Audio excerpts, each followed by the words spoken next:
Hi folks, today we're going to be taking a look at the game Uno Dice from 1987. This game came out from International Games and it is for 2 to 6 players. Now, I'm sure many of you are familiar with Uno, and the gist is pretty much the same, only you're going to be using dice and a running total. So what you're going to do is you're going to be rolling dice throughout the game and trying to place it next to a dice that is either the same color, the same number, or of the same letter. So let's check it out. So the starting player is going to go ahead and just draw a die out of the bag, and he's going to go ahead and roll it.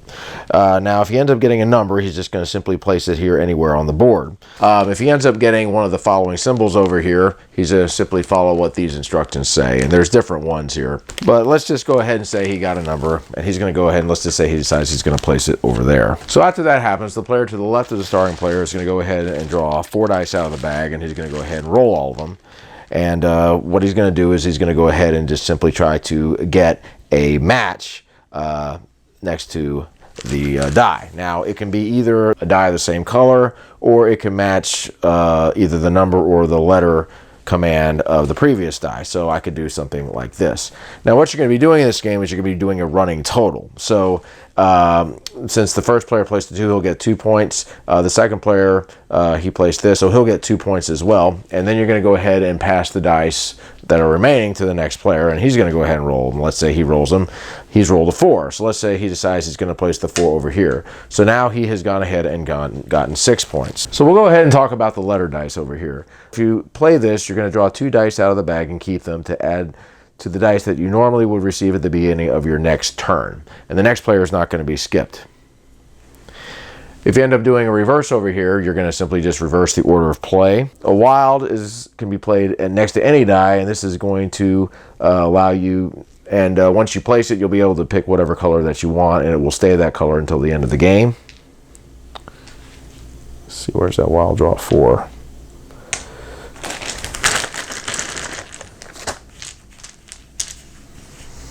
And the wild draw 4, you can play that next to any die. You can't play it if you have another playable die in your hand, but if you play it, you can declare what the color is, and then you will get to draw 4 dice and keep them for use on your next turn.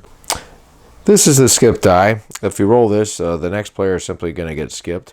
If you're playing a 2-player game as in regular Uno, if you get an R or an S in this case, you're just simply going to take another turn. You're going to be playing a die, you're going to be passing them over to the next player, and then they're going to roll and try to place dice. Now, if it turns out that they are not able to place a die, then the player is going to lose his turn, then return all the dice to the bag, and the next player will go ahead and draw 4 new dice. So, let's just kind of continue on with this game just to kind of show you how it works here. Let's say the next player has 2 dice, he goes ahead and rolls them. He has a 3, so he'll place the 3 here, and so now he has a running total of 9 points. Now the letter dice are going to be worth 20 points. Okay, so now we're down to the 1 die, and the player is going to roll it. He doesn't get anything, so he's going to lose his turn. And then the next player is going to go ahead and draw 4 dice and continue to roll. So he's going to look and see if he can play anything next to anything, and well, he can't do that. So once again, the next player will go ahead and draw 4 dice. Now, if it turns out there's only 1 die left and the player is able to play it, the next player will simply just draw 4 dice. So let's say I go and I've rolled a 6. I'll go ahead and place it here. So now I will go ahead and add a running total of 13 points. So let's just say the next player decides he's going to play a wild draw 4. Now, the wilds are not going to be worth any points, but let's just say he decides he's going to play it over here. He's going to go ahead and draw 4 dice and hold them until his next turn. So then it goes to the next player. And let's just say the next player decides he's going to choose the color yellow. So the next player decides he's going to play a draw 2 over here. So he will draw 2 dice and add it to his hand. He's also going to go ahead and add 20 points to this running total. And that's basically the way the game is going to go. Now, once all of the dice have been placed onto the board, you're going to go ahead and look at the scores, and whoever has the most amount of points is going to win. Now, there's also a partition rule over here, which means that you're going to play in one section first, and once that section is finished, you'll start with the next section, and then the partition is going to basically block the running total from this side. So anyway, guys, that is Uno Dice. So my final thoughts on Uno Dice. Well, there have been a couple of Uno Dice games that have been made throughout the years, and this is the first one that came out.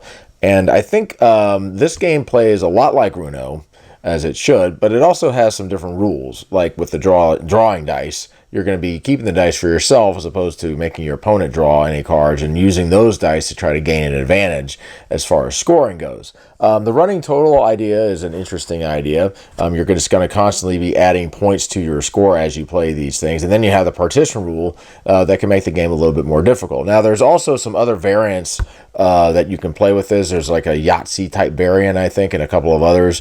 But I think the one that I had reviewed is actually the one that's the best version. For a dice chucking game, it's not that bad. I think it faithfully reproduces Uno with dice, and it does have some different variants. It has a few different rules. So, yeah.